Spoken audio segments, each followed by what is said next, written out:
A continuación, en Poder 97.1, tu hora informativa. Entrevistas e información para nuestra comunidad. Y ahora con ustedes, Ida Pérez. Buenos días, mi gente de Rochester, y bienvenido a su hora informativa. Mi nombre es Ida Pérez y para mí es un verdadero placer poder estar con ustedes en esta mañana. Su hora informativa es un programa que les trae información importante que esperamos que los inspire a una mejor calidad de vida para usted y su familia. Cubrimos información sobre los campos de salud, educación, empleo, vivienda y muchos otros temas más que nos afectan como persona y como pueblo. Su hora informativa está aquí todos los sábados de 10 a 11 de la mañana y nos alegramos muchísimo de que estén con nosotros en el día de hoy. I was just saying that, I'm very grateful for all of our listeners that are here with us every Saturday. And today I have a guest from Monroe County, and I'm going to ask her to introduce herself, to tell us where you're originally from and how long have you been here in Rochester? Sure. So I am Jamie Romeo. I'm currently the Monroe County Clerk. Mm-hmm. I've been in that position since February about 2020, Okay. when I was first appointed by the governor, and then I had to run for a 4-year term, and I was successful. Mm-hmm. I am originally from the area. I was born in Irondequoit. Still live there. Mm-hmm. My family has a long history here in Rochester, going back to my great-grandparents who immigrated here from Italy. Okay. And one of the fun facts is actually my great-grandmother was born on the boat. Oh, wow. Coming here to America, yes. Oh, wow. So she was, I think, the first citizen because she was it was one of those, depending how far you were. Yeah. So it's one of those, they came, they settled in the city of Rochester, then some generations later, Wow. some folks moved out to Irondequoit, but we've been here ever since we came from the old country. Wow. That's interesting. I never thought about that, right? Like in those times that there was women that were pregnant and were traveling, Oh. How would they determine where their baby was from? and just giving birth on a boat. Yes, back then, yes. just I can't. mother by self. Oh my God. No. Yes, Yep. yes. So And sometimes the conditions weren't all the great because it was crowded. Yeah. And, so I can't even imagine. no, apparently us Romeo women are pretty strong. So Wow, yeah, I see, yes. So why Rochester? Once they got here, why Rochester? Because I'm assuming they probably came through New York City, Yeah. maybe, right? Because they ended up here in Rochester. Why Rochester? I'm Do not you sure. know? It was one of the things that was interesting growing up was we didn't hear too much about the journey of what came here. It was Yeah. more of we're here now. So I Yes. think that was part of that. There were They some probably even want to forget all about Yeah, it. They want there to was- forget that trauma of having a baby on a well, boat. that I would.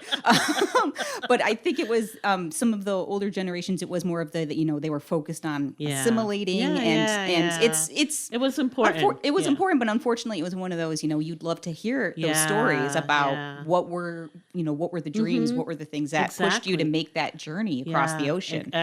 Absolutely. So and it's- that's why I like to ask that question because, we often think that we're very different, but then it turns out that we're not, right? That we are very similar in a lot of different ways. Mm-hmm. And that, that a lot of times what brings us here is for the same reasons. Right. And a lot of times it's opportunity, Yes. education, work. Some people follow love. And so that's why I like to always ask that question because, we do have something in common. We all came Absolutely. from somewhere else Yes. before we got here. Yes. So, wow, thank you for sharing Oh, that. absolutely. Yeah, it would be interesting to go back and find out, what I'm assuming opportunity was probably one of the reasons, but Yes. why Rochester, right? Why Yeah. did they pick Rochester in particular? Definitely. And what was happening at that time that made it attractive to them? Mm-hmm. Wow, that's pretty cool. So, you're the clerk for the Monroe County. You're Monroe County Clerk. So tell us a little bit about that. What does that mean? Well, you know what? That's a good question because most people don't know. Yeah, and I yeah. can't blame them. County clerk is actually a position that was originally put in our first state constitution in New York State. And one of the reasons was back then was you had New York City, which was almost like the center of government for the whole new nation. Albany, that was the center of government for New York. They didn't have a lot of resources for the other parts of the state, and the county clerk's office kind of ended up as a catch-all. So depending on where you are, county clerks do different things. Here in Rochester, we run all of the DMVs on behalf of the New York State. We take care of all of the records for Supreme and county courts.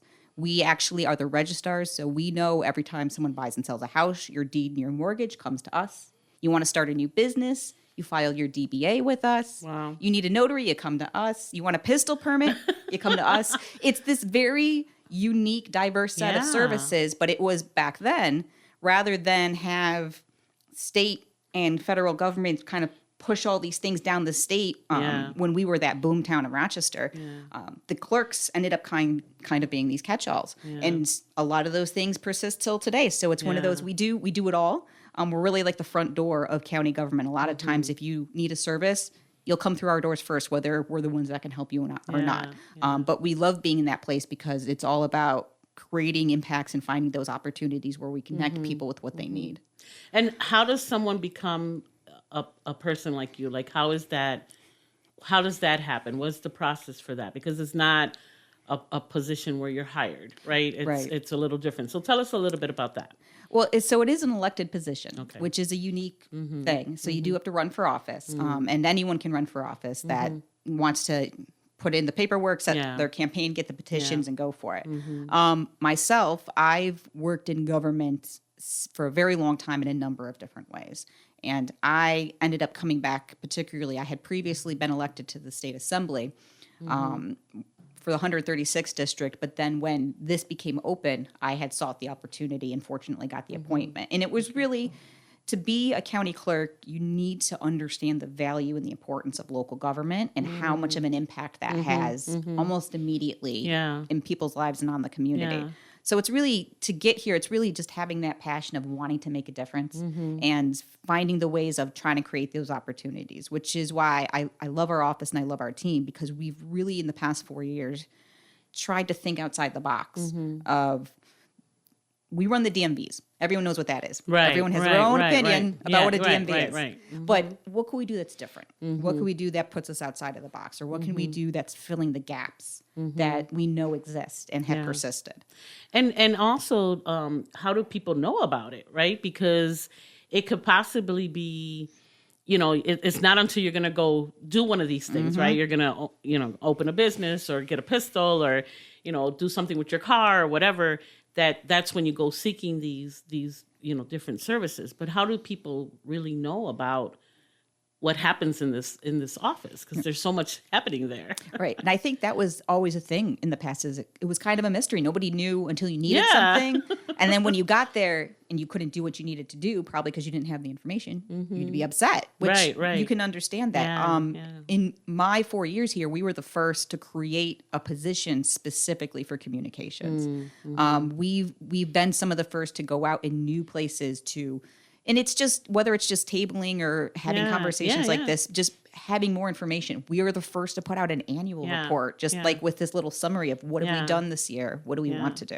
But it's been trying to, again, not just kind of sit in our own little corner and just process paperwork, but get out in the community, explain what it is. But we've also worked a lot on fostering new partnerships to try to look at some of those gaps in services in the areas of need, which then you talk to, like, we've got a great partnership with Ibero. We've worked with Trillium Health, and it's you have these conversations with some of these service agencies. They didn't know of the things we could do. And we're like, oh yeah, we could totally do that. We can go on site and process passport applications. We can go on site and bring the DMV there. We can answer questions about pistol permits. There's all those things that the more you're engaging and building those relationships, the more opportunities. And I have to be honest, I didn't even know that was an elected position until this year. Right? So that's even something else that I think maybe our community may lack and not know, that we're also, have the power to vote who's going to be in those positions. Absolutely. And like I said, I didn't even know that.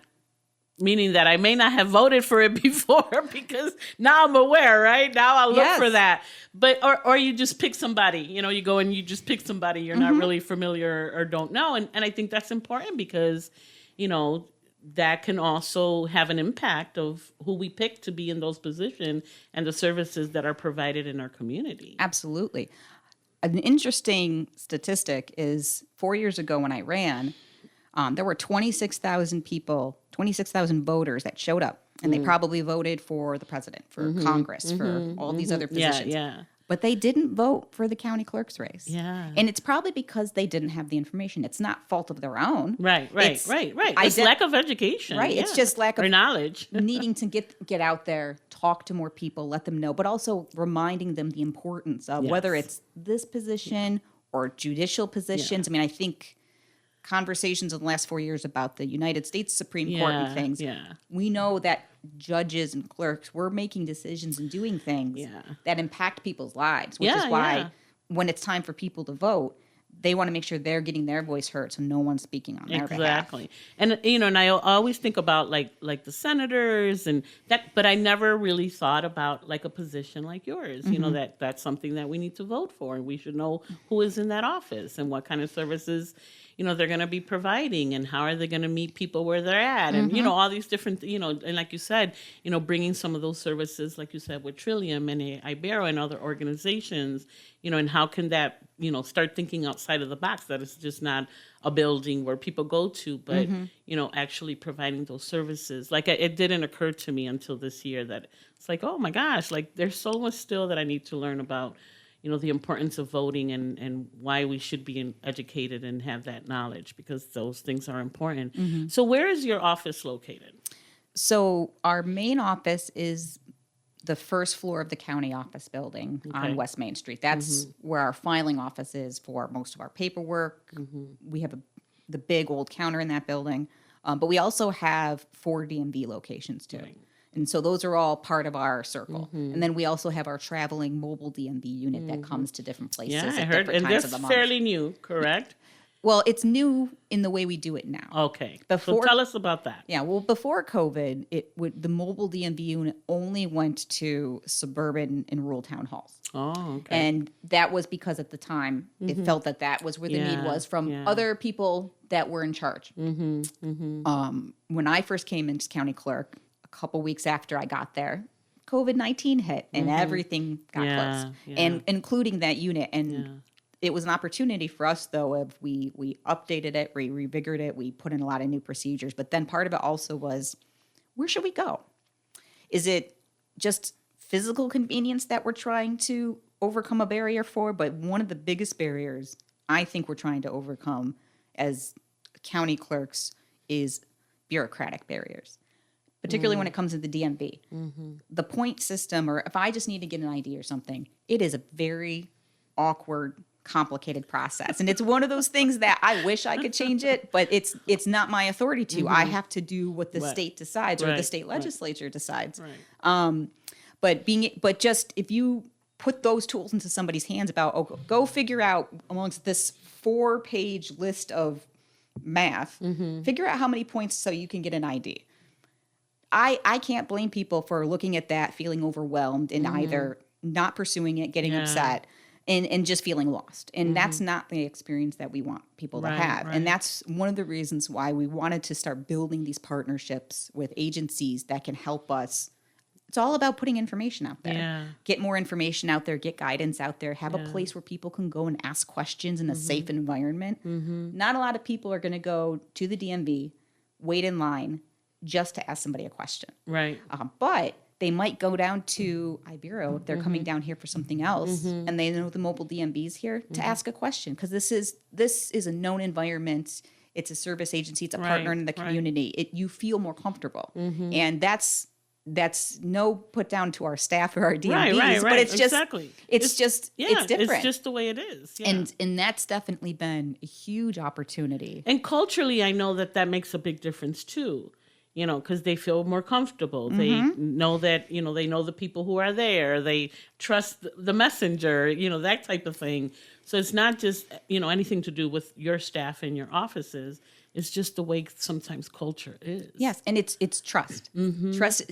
People have such a distrust of government. Government in general. In general. And we know that's something we have to overcome. And it can't just be us, standing on the rooftop saying, "But I'm a good person." And it's that meeting people where they are, and that helps. We're having the privilege of leaning into the trust of these service agencies and other community partners that have worked so hard. And then we're able to lean in on it, and then they're able to help us extend that into the community. And that's so valuable. And that's one of those things that allows us to really do more than we've ever done before. And even some of the, you talked about the paperwork, even some of the paperwork can be overwhelming, right? I'm one of those, please make it simple. Don't give me something with 10 million questions because I most likely will not answer them. Don't give me anything with a bunch of numbers. Just give me graphs. I rather read a nice graph than a bunch of numbers. So also, the paperwork. And we all know that, I've worked with a lot of programs that are government funded, and the paperwork is ridiculous. So even sometimes the paperwork itself is, and again, you may not have control of what that looks like, but you still have to fill it out in order to get what you need. And so just being able to have someone that can help you through that paperwork, yes, and be able to help you answer those questions, because that is, within itself can be very overwhelming. Oh, yes. And there are so many things and so many very odd quirks in the law about registering cars, the type of car, the age of the car. It's just, it's overwhelming. It can be overwhelming, but then it's one of those things, okay, we don't have the power to change it, but we have the power of how we provide it. Right. And the other thing we've done a lot of in my 4 years here is advocacy. Fortunately, we have a great state delegation. I'm very excited that Senator Jeremy Cooney is now a transportation chair, and they hear from me quite a bit about, hey, this should be easier, or we should change this. And I will say that I think I'm very excited about some opportunities in the next couple of years, too, of maybe things that we can do to change and improve things through that advocacy of bringing groups together, saying that let's just not say that getting an ID is just too hard, so we're not going to do it. What can we do to actually make that a better process? And you always need an ID, because you always need an ID. So those are things that are essential, some basic needs that people have that shouldn't be so hard to get, right? Absolutely. Now, let me go back to the mobile, because, you said because of COVID, then you guys started thinking about differently. So then what, how did that emerge as far as like I know that Ibero has their days when the DMV is there. So how did that all work out for you when you started thinking, okay, how can we use this differently? Because I can see having to take it in rural areas where they may not have the resources, or things are not so close. Absolutely. Like in the city, here everything is, 10 minutes away mostly. But in other places, they may not have that. So I can see why you had to go into those areas. But how did that idea, emerge when you started thinking about that after COVID? Yeah, it really was about striking a balance, about we still go to Clarkson and Brockport and East Rochester and Ogden. So we're still going out to some more of the outskirts or rural parts of our community.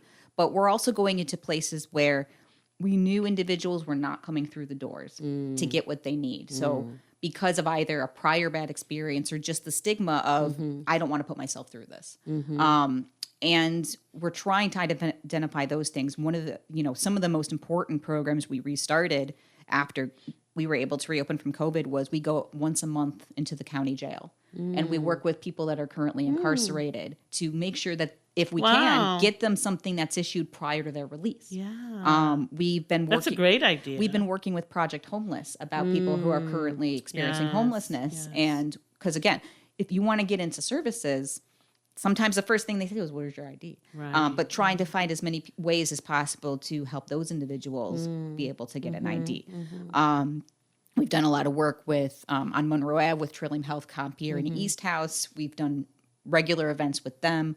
I'm going to forget the list. We actually worked with Autism Up, where we've been able to go there. And again, it's sometimes it's these, I don't want to call them niche constituencies, but there's unique sets of needs where that if we can come to a place where they feel safe and they trust the messengers, we know we can help them through that.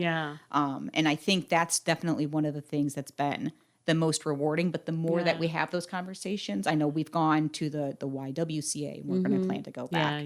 It's things like that where there's a lot of opportunities, but it's also my hope is every time we have a conversation like this, I get a phone call from someone else. Hey, we'd like you to bring it here. And I'd say absolutely. Because that's definitely, but when we did look at redeployment, it was about striking the balance because in my opinion, we were too focused on one particular need or one barrier that we were trying to overcome. And even though within the city of Rochester, everything might be 10 minutes away, it might feel like it's much farther. If you don't have a car, it's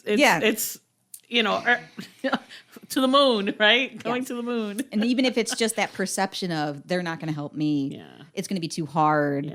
I'm not going to understand it. Whatever it might be that's keeping somebody from walking through a DMV.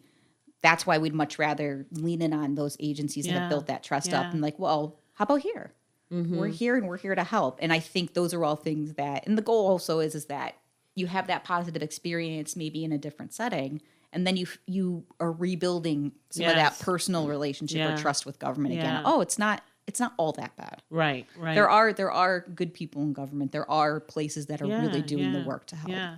I want to go back to the jail, and I want to go back to Autism Up, because I have some questions regarding that. For the jail, you said you're going to help people that are getting ready to be released. So what exactly can you do for them there before they come out? You can get an ID reissued while you're currently incarcerated. Okay. So that's one of the things we're able to go through with partnership from the sheriff's office. We go in once a month. They go out to their individuals that are looking for the people that are currently incarcerated will say, I'm interested, sign me up. And then we're able to look them up, help them. If they need access to getting a birth certificate reissued, we can help them with that. Yeah. Sometimes it's a matter of we're able to reissue it and they know that they'll get one mailed.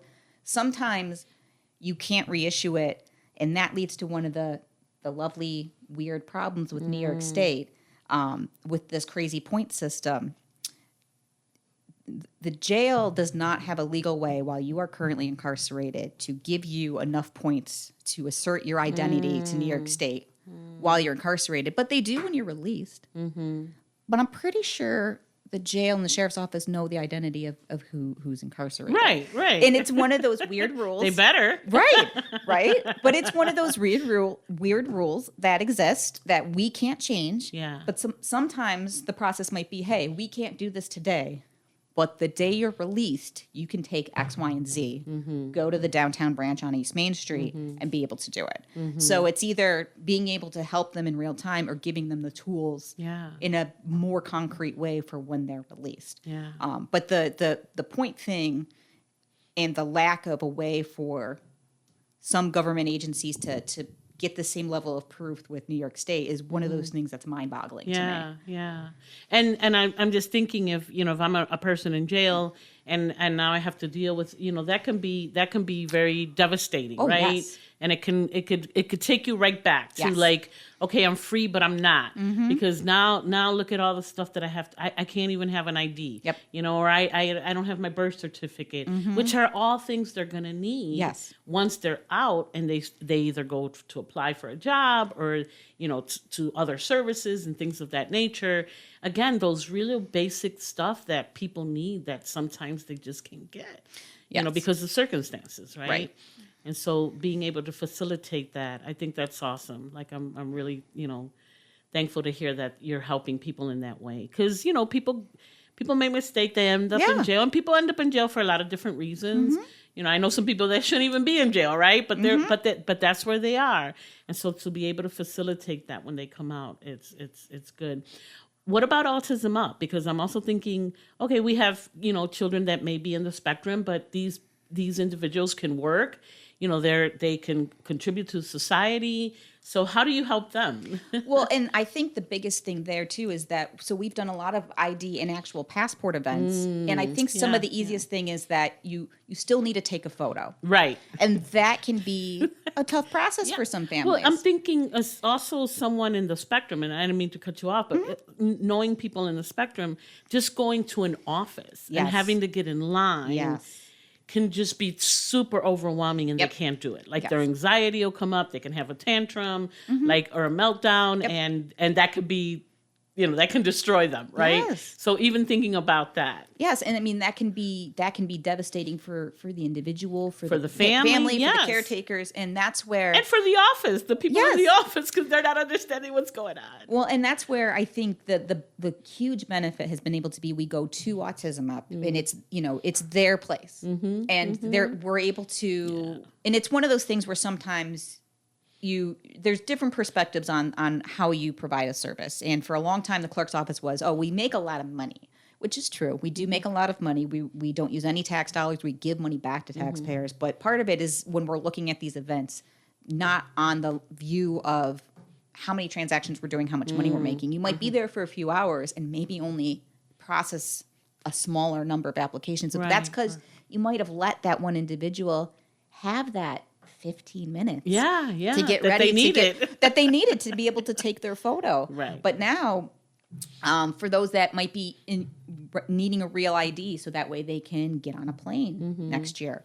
Or maybe they're trying to plan a trip and they need the passport, or just they want to get a job because they're a little bit older and you need to have at least the non-driver's ID. Yeah. They're in there, and we were able to avoid that stress of the lines, the office, the crowds of strangers.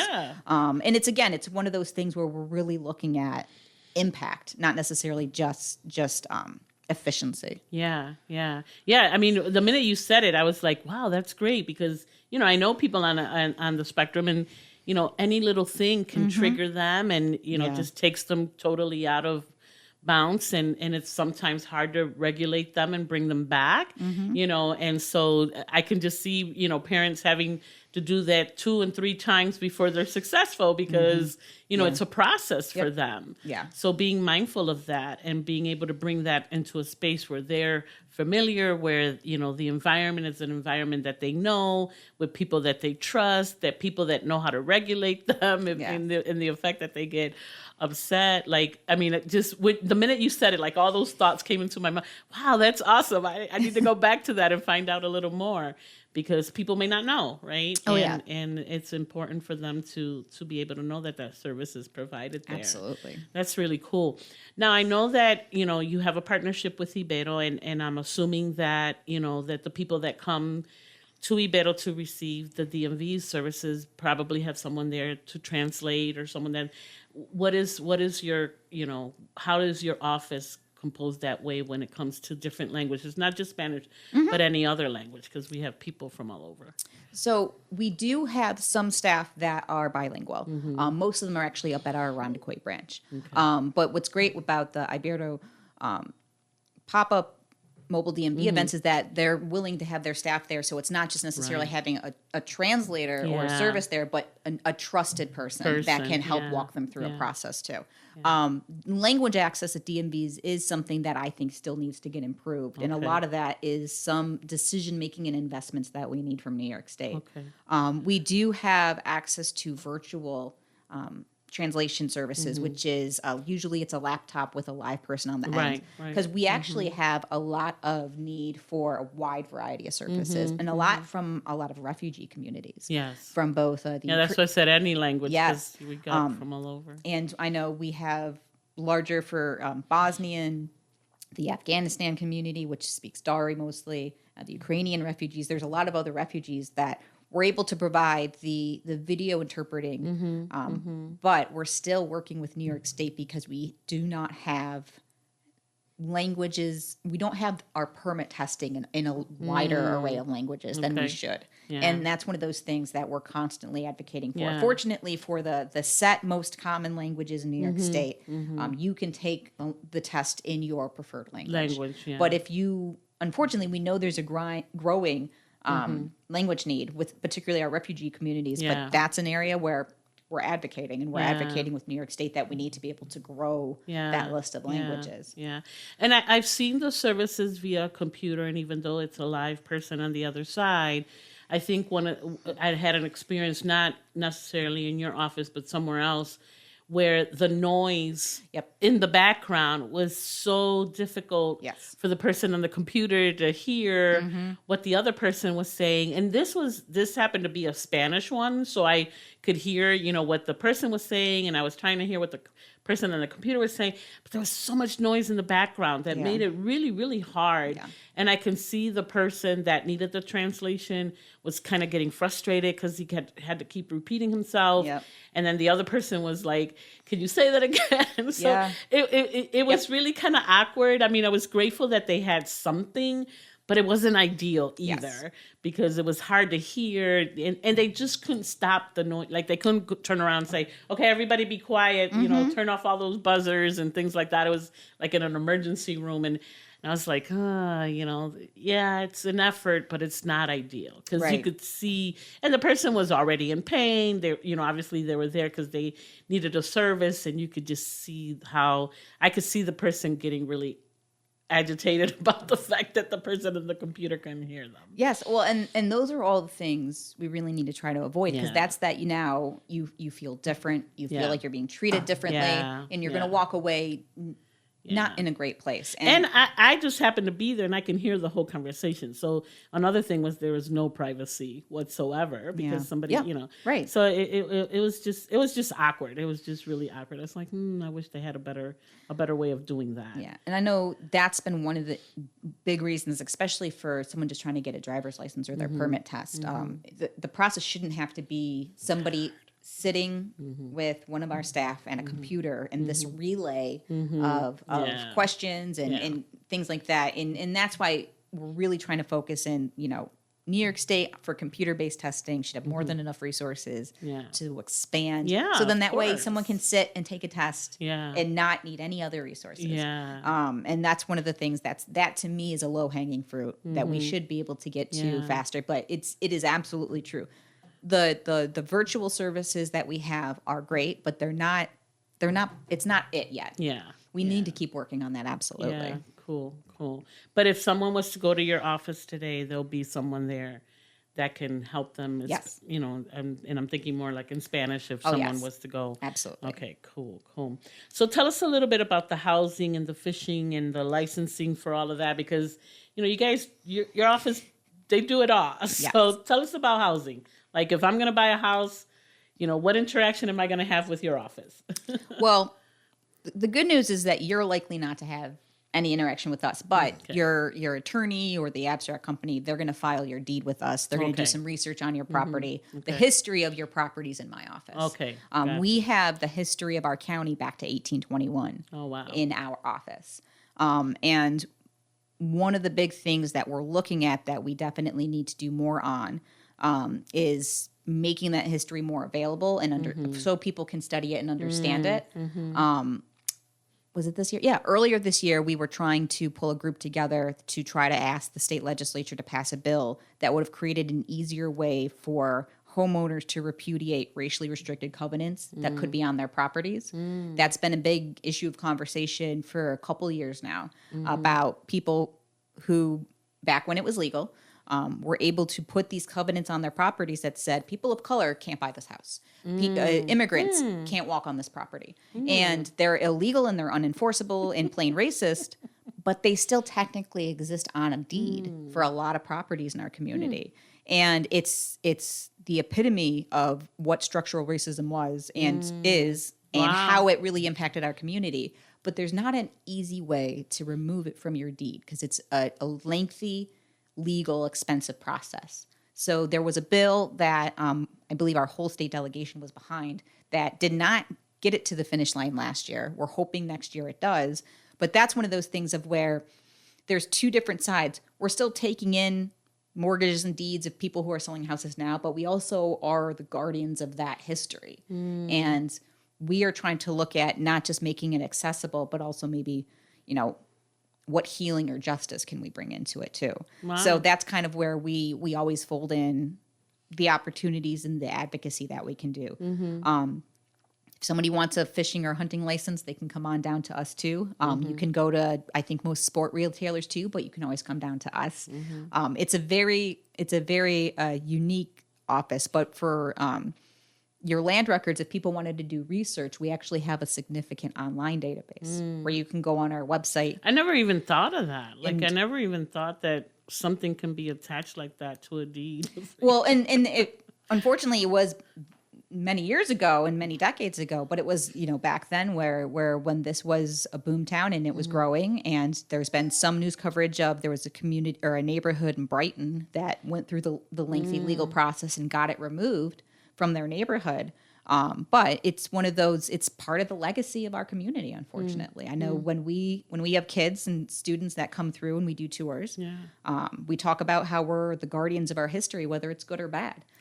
We have records that are signed by Susan B. Anthony and Frederick Douglass. Nice. But we also have a lot of land records that contain these covenants in them. And it's one of those, it's for better or for worse, this is the history of our community, but we can learn from it and have a better understanding of it and make better decisions going forward. And hoping little by little, people that are willing to pay the fee and whatever it costs to take that off their deed, that they're able to do that. Oh, well, if we can get that bill passed, there'll be no cost. And it'll be part of the regular buying and selling of homes process, which would mean that in a couple of years they would all be removed. So I'm very hopeful. We're going to start a whole campaign on that next year for sure. Yeah, definitely. That's interesting to me, and I would like to know more about that as you guys move forward with that.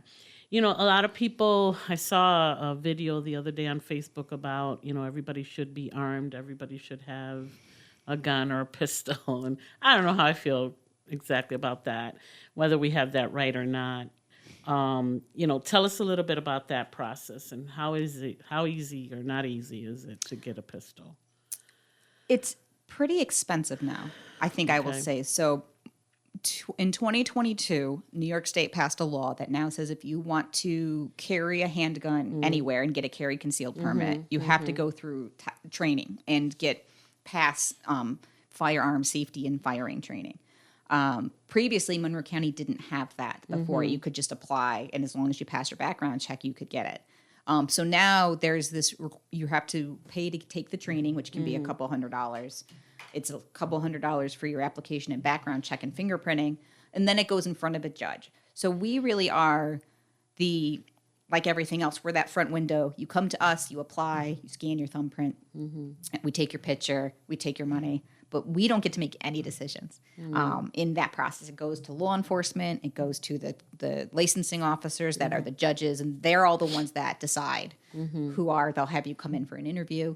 But I do think I'm very supportive of the training because I think the training was a very smart part on the state about making sure that if you do want to become a gun owner, that you're knowledgeable about the gun that you're getting. Should be. And you should be. Like you have to know how to drive a car before you can get one. You should know. You have to take a test. Yes. You can't just get it and that's it. Yes. Yeah. So that's been a very big thing. One of the things I think I'm most proud of with our pistol permit division is we've worked with the U of R Kessler Trauma Center and the Sheriff's Office, and we now, every time somebody's adding a new gun or applying, we give them information on gun safety and responsibility. Yeah. We hand out gun locks at our counter for free. And we don't do it in an aggressive way. It's just here, and if you're interested, you can ask. And there's a lot of interest in asking. Yeah. But we've really tried to integrate responsible gun ownership with that responsibility. Because I think it's definitely, people want to debate whether it's a right or a privilege. It's a responsibility either way. And that's one of the things where we want to make sure people are smart, people have the tools to be smart and to be safe. And being able to provide that information, to give them access to resources, to make sure they have gun locks for home so that way it is stored in a safe way. It's another place where whether you want to be a gun owner or not, I definitely have taken the perspective of the process has to be competent. It has to make sense. We need to work with our partners. But we can also talk about gun safety. And that's not being anti-gun. It's a responsibility. And we want to make sure that people have the tools to be responsible. Yeah. And I think if you do want to own a gun, like you have to be responsible with it. Yes. Like, do it the right way. Go and apply. Absolutely. Make it legal, that type of thing. Have it in a safe place so that no one has access to it, especially if you have young children in the home, that type of thing. But yeah, it's one of those things like, if I had a gun, would I use it? Probably would. So maybe I shouldn't have a gun. It's one of those things. I ask myself that question all the time. I've been in certain situations where I'm like, Would I have used it if I had a gun? Would I have used it? And the answer is always yes. Yeah. And that's scary. That's scary to me because I'm not a violent person. Right. You know, I don't want to hurt anybody. I don't want to kill anybody. You know, I don't want to shoot anybody. But I've thought about it because I have been in situations where if I had a gun, I probably would have used it. For safety. Because that's a personal safety Yeah. is the most common reason why somebody gets a pistol permit is because Yeah. they want to use it for protection for either themselves or their family. But I still been in that situation and still got out of it without having to use a gun. Right. You see what I'm saying? So Yes. it's like, man, if I would have had that gun, that's probably the first thing I would have reached for. Right. Right. Where I didn't have to because I didn't have one, so I had to figure something else out. You know what I mean? So it's one of those things that it always, like, you know, when I think about pistol or people talk about, because my daughter talks about it all the time. I need a gun. Like, no, you don't need a gun. I think you're like your mother. If you had a gun, you'd shoot somebody. So no, you do not need a gun type of thing. You know, but if you are going to have one, do it responsibly. Right. You know, and I think you said it's costly more. Is it costly more than difficult? You know, does it take a long time for people to know? Like, does the process take a long time or is it just costly? The process is not taking as long anymore. There's a lot more opportunities for training. Our backlog has been cleared out with the courts. We're in a much different place than we were before. I think that it's funds that can end up being because buying a handgun isn't the cheapest transaction. Right. But now with that training, and that training can be, I think, between $300 and $600. And there's some people that are like, I might not want to drop close to $1,000 and not know if I'm even going to get approved. Right. Because you might do all those things and then have a judge say no. Yeah. But it's definitely one of those things. We encourage people to do it. We encourage people to go through the trainings, even if they're just thinking about it. Yeah. But there's definitely an issue of responsibility. The report that came out from the city of Rochester, I think it was last year, the year before, a lot of crime guns are not necessarily coming from Georgia or other places. Yeah. Some of them are. Some of them are coming just right from our own community, whether they're getting stolen out of cars or other places, and that goes back to that responsibility. If you wanna be a pistol permit owner and a permit holder, you know, think about the reasons why. Think about where you're going to use it. Yeah. Making sure you're making responsible decisions about, Right. you know, where you keep it. You know, you can't just slide it under your mattress. Right. Or lay it anywhere. You can't just leave it around. Yeah. But it's you know, it's a responsibility. And I think that's definitely one of those areas where I'm thankful for some of the things, but it's definitely, there's much more of a cost barrier now than there was before. And I also think about like all the shootings that have happened in our cities and, you know, the amount of illegal guns that have been collected by the police department, you know, and that number is pretty significant. They've done a good job, you know, in collecting some of those illegal guns. But every day there's, you know, you collect one, there's two out. Yeah. You collect one, there's two out, Yeah. like that. But again, if someone does feel the need to have one, I prefer that they do it legally and that gun is registered and we know who it belongs to and that kind of stuff, because it's just, you know, it's just crazy. Yeah.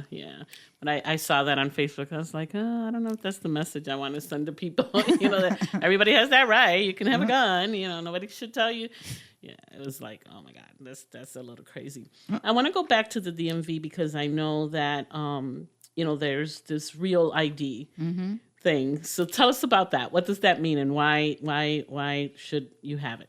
So real ID is something that people may have thought they heard about, and that's because it's been delayed for a very long time. But for real this time, according to the TSA, that's what they said. For real this time. On May 7th, 2025, if you want to get on a domestic flight, you're just going to go fly to New York, you have to have a real ID to get on the plane. It's part of a reform that goes back to 9/11, where they wanted to create a federal standard to help have better clearance of who's getting on planes, but they've just never implemented it yet. So if you have a flag or a star on your driver's license, you're good. You have a real ID. You don't need to worry about it. If you have a passport, you're also good. You don't need to worry about this. If you don't have either of those things, before May 7th, you should come down to the DMV and just do the upgrade. Because after May 7th, you won't be able to get on a flight domestically. You won't be able to go into a federal building or military base. it's really those three things that are going to be the biggest impact. But it really is flying. If you want to go anywhere just within the country, you have to have this real ID.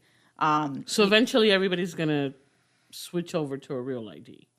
Because most people travel. Yes. Most people have to go somewhere. Definitely. New York State's one of the few states that still has a local issued ID, not just, a lot of states just went only real ID, which means you have to have a couple extra documents to verify who you are. Yeah. So everyone's going to need to have a version, whether it's a non-driver's license or a driver's license, or even maybe their commercial driver's license, if that's part of their job. You can get all of those as a real ID. Okay. So that's one of the things that is coming up. The state has a very good online guide for what documents do I have versus what do I need. We definitely encourage people to go through that because it's confusing to know, well, I need a birth certificate, but a birth certificate doesn't count as any points. And I need to have this verification of lawful status, but I can't use this. And it can be very complicated, but that can be a helpful resource to figure out what you need. So that way, when you go in, it's a really what will smooth they sailings. need? Like if I was to go in for the DMV, what do I need to apply? It's very circumstantial. It really depends on what you have and what you have access to. I think the state tried to go through to give us more opportunities to get more people. But so there is a point list. That's that 4-list checklist of how do I get to 6 points. Okay. And it's different ways of being able to verify your status, your residency, your social security number, all of these different things, but there's different ways and different forms that you can use and documents or that a you can variety use. that you can pick A from. wide variety. You could use a Wegmans Shopper Club card. You could use a utility bill. You can use. I mean, the easiest thing is if you have your regular license, you're golden because you can just go in with that. Okay. If you don't have your license or a non-driver's ID and you're starting from scratch, that can be where it can be a little bit more tricky. Yeah, yeah. And I know a lot of people. At Ibeto, we have a lot of people that come to look for help to get their birth certificate because they don't have it. Whether it's here or they're from Puerto Rico or somewhere else, they have to, sometimes that's challenging too, being able to get their birth certificate. And I know that we help a lot of people with that. Yeah, yeah. So, I know a lot of people are familiar with the Irondequoit DMV, especially people within this area in the Northeast area. But what locations are the other ones? So we and actually Irondequoit did just move. We're in the same plaza. We're still in Irondequoit Plaza. We're just actually right next to Irondequoit Liquor. So we're in the actual plaza itself. Okay. It's brand new. It looks very brand new. We love it. We hope everyone comes and visits us and gives us their feedback. But we're still in that same plaza. Yeah. In Henrietta, we're on Jefferson Road in the Tops Plaza that's on Jefferson Road, right near 490. In Greece, we are in the Greece Ridge Mall. We're actually near I think it's World's Gym, where the movie theater used to be, towards that end of the mall. Okay. And then in downtown, we have a permanent location that's at 200 East Main Street. So that's actually it's above Traffic Court, if you've ever had to go to Rochester Traffic Court. And we are downstairs from the Social Security Administration. So we have 2 other government offices that we share that space with. It's easier to find us now because it's under construction from the big investment that's happening at the corner for Main and Clinton. Yeah. Yeah. Now, I know you have the mobile at Ibeto certain days of the week, I'm assuming, or the month. What other places do you do that with? I know you mentioned Trillium. Is there any others other than them too? So every Wednesday we have our mobile DMV at one of our town partners. I'm gonna mix up which days are which ones, but we go to Clarkson, Ogden, Brockport, and East Rochester. So every Wednesday, the mobile DMV is at one of those locations. You can look all that up actually at monroecounty.gov/clerk. And we've got all of the different sites that we have there. I believe Ibeto, we're usually the second Tuesday of the month most of the times, but sometimes that shifts around. So we definitely ask people to check in and check the website. We also have late night hours 4 days of the week. So each branch has different late nights. Our downtown branch has a late night every Monday. Rondequoit, Greece, and Henrietta also every day of the week has one late night where they're open till 6:30. So it's definitely the Henrietta branch we did move a couple of years ago. Rondequoit we just moved this year. We've been making a lot of investments in the DMV, so we definitely appreciate any feedback we get as we're trying to get into some updated spaces, but also look at how can we change our physical environment to be more friendly, be more open. And then how can we use that to better provide the services that we are? Yeah. Now, are you open on the weekends at all, like on a Saturday or something like that? Because I know sometimes it's hard, even if you're open till 6:30. It's still hard for some folks. Yeah, typically the last Saturday of the month, the DMVs are open. The Greece DMV is open. Okay. We don't have as many evening hours, or weekend hours, with a lot more focused on the late nights. Yeah. And is it busy on a Saturday? Is it worth being open on a Saturday? It's not as busy anymore. Okay. One of the things that did recently change was, and I don't know how many people might remember the days of Renew Monroe, where previous county clerks would say, don't go online, go in person, because if you go online, you're not supporting your local government or your local DMVs. But there's a new way that we share revenue with the state, where we now equally get the same amount, whether you come see us in person or you're doing something online. Okay. I know COVID pushed a lot of people to start doing some simple stuff online. I think we're seeing a lot more of that now, but it's definitely something we encourage folks to do. If you have the ability to renew online, go ahead and do it. You can still equally support us and support the workers here in the local DMVs, but it's a convenience for you. And it's one of those I'm much more empowered that the DMV is trying to help make decisions meet the customer's need, not necessarily just their individual financial needs. Right. Now, all of your location are like wheelchair accessible and things like that? Because I know you have a lot of people nowadays in wheelchairs or walkers and things like that. It makes it hard for them to go. Oh, yes. And now actually, with our new location in Rondequoit, now all 4 of our branches have cashier stations that are wheelchair accessible stations that are... that's right, because those counters are pretty high. Yes. No, so we've been able to make that investment. Everybody has a portion of their counters that are lower, have writing tables that are wheelchair accessible. Nice. So it's definitely... We don't have church pews in most of them anymore. Good, we got rid of the church those pews. Things are hard to sit on. Yes, they are. We knew that. Some people were like, you got rid of the church pews. I was like, nobody really likes the church pews. No, I didn't like them. No. So I think Greece might be the only branch right now that still has a church pew in it. But it's definitely, and that was one of the things too. Someone with mobility issues, just getting out of those was difficult. Well, if you have a back problem, just sitting on one of those for a good 15, 20 minutes is hard. So, and that's why little things like that were big changes, but they were important. Yeah, little wins, right? Little wins. Tell us a little bit more about the business, because we really didn't talk about that. If someone wants to start a business, and how does your office interact with that? So one of the first steps normally if someone wants to start a business is that they go down to the clerk's office and file, it's called a doing business as, or a DBA, which basically gives them, they're going to hold on to a name. I have this idea, I want to sell X. Well, I'm going to call it this. This is going to be the name of my business. And you come down to our office, we make sure no one else is using it in the county, and then we put your stamp on it and say, all right, this is your name, which you can then usually take to go open a bank account, get an EIN, and those next steps.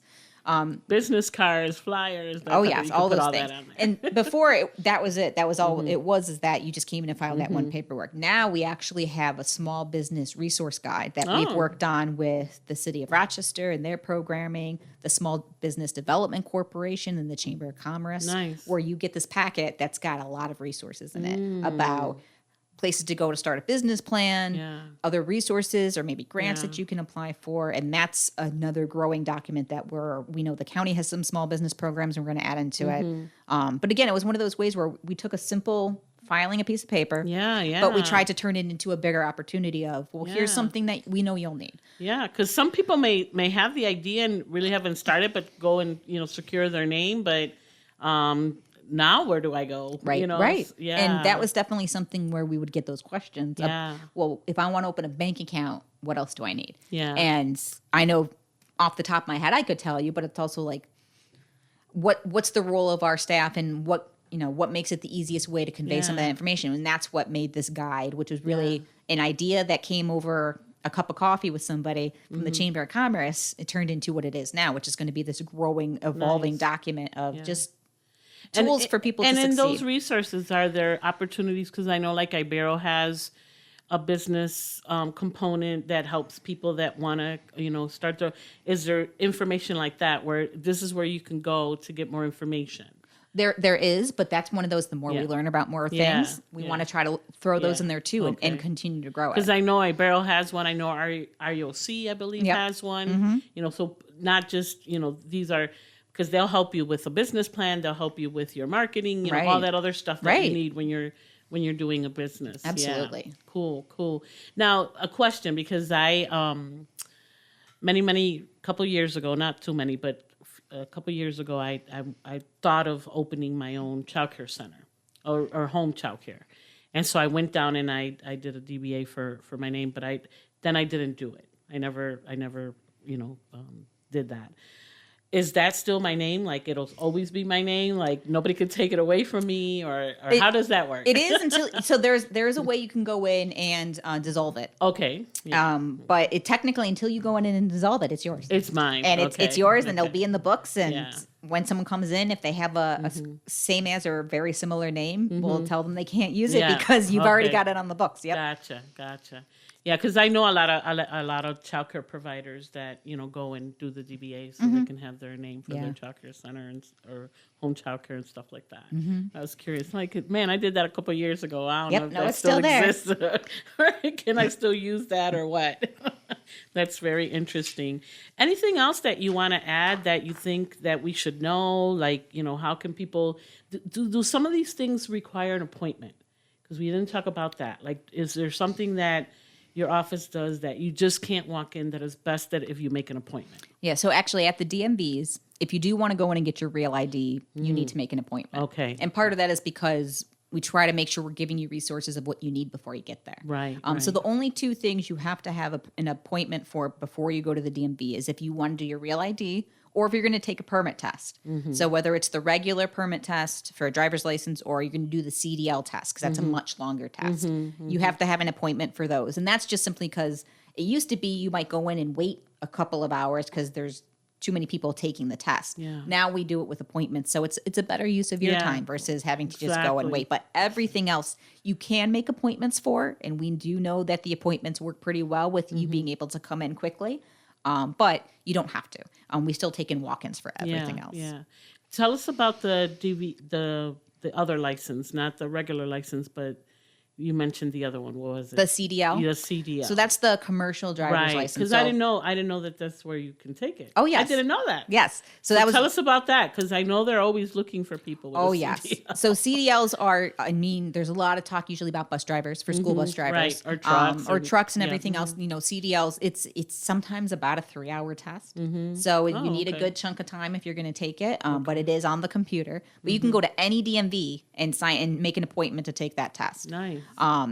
So it's one of those things where I think you have to go online to get the guide book from them. I know we try to give the CDL guidebooks to some of our partners, like at Rochester Works. Right. But the CDL test, you definitely have to study for it. It's definitely much more involved than the normal permit test. But we encourage folks because we know there's a lot of employment opportunities with the CDL. All the time. I see it all the time. That's one of the requirements in order to be able to work somewhere. But I don't know where I thought people would have to take that test. But I didn't think they would be at the DMV. It's just one of those things. Half the time, if you're not sure, it's probably at the clerk's office. Yeah. This is really cool. So tons of services that your office offers. I'm glad we talked about it. I'm glad we talked about the Real ID because it sounds like it's something that everyone's going to want to change to and have it. You don't need it you don't want it until you need it, right? Absolutely. And so just and it's for real this time. Yeah, it is for real this time. They're telling us for real. It's going to be May 7th, 2025. Yeah, so cool. I think I have an enhanced one. I think I did it. We did a cruise, so we had to go get one. It was better than getting a passport, so we did that. Anything else that you want to add or you think that we may have missed that is important for people to know? Or? No, it's a lie, and I really appreciate the opportunity to come on and talk about it. But we hope folks come down, whether we're at Ibero or to our branches or the filing office. We hope people come out, engage with us on social media. We're always looking for feedback and opportunities and new ideas. Awesome. Well, thank you so much for being here with us today. I like to end the show by asking if there's a phrase or a saying that you grew up with that still resonates with you today, and I don't know if you have one. I do. Okay. I have a couple. Awesome. But the one that I think best suits particularly my job now was when I was a young rabble rouser in my younger days, fighting against the Iraq War and things that I was very opposed to. There was a bumper sticker I used to have that said "Information is power." And I know I've said that a lot whenever I have groups of students walk through where they kind of look through them like, okay, I see a room full of books. So what? What does that mean? And particularly in the clerk's office, all the things that even we talked about today, it's some layer of information. And when you don't have the information, or if you're just not informed, you lose some of that power. And withholding information is a way of depriving people from their own power. And that's one of those things why providing extra information and resources and resource guides and whether you're talking about small business resources or gun safety responsibility, there's providing more information can help empower others. Exactly. And that's one of the biggest things I've always believed.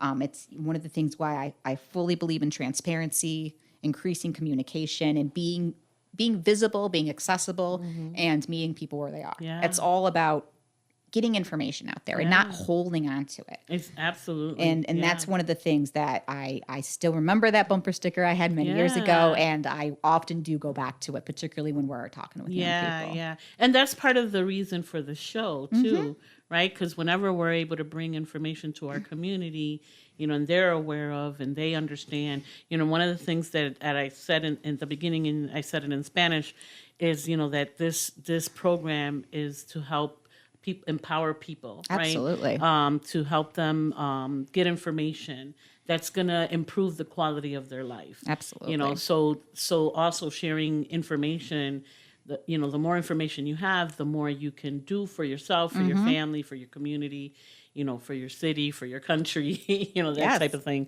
So thank you. I really like that one, and I'll definitely remember that one. So thank you again for being with us today. We really appreciate it. Thank you for the opportunity. I'm so excited. Tons of information. Yes. So I'm glad that we had you on and that you were able Absolutely. to share all of that with us. Gracias a todos por acompañarnos en esta mañana. Lo esperamos nuevamente el próximo sábado de 10 a 11 de la mañana en Poder 97.1 FM, la única estación radial latina con dueños y operados por latino, por la comunidad, para la comunidad. Esto ha sido su hora informativa, trayendo la información importante que nos inspira a una mejor calidad de vida. Que pasen una linda semana. Hasta la próxima, mi gente.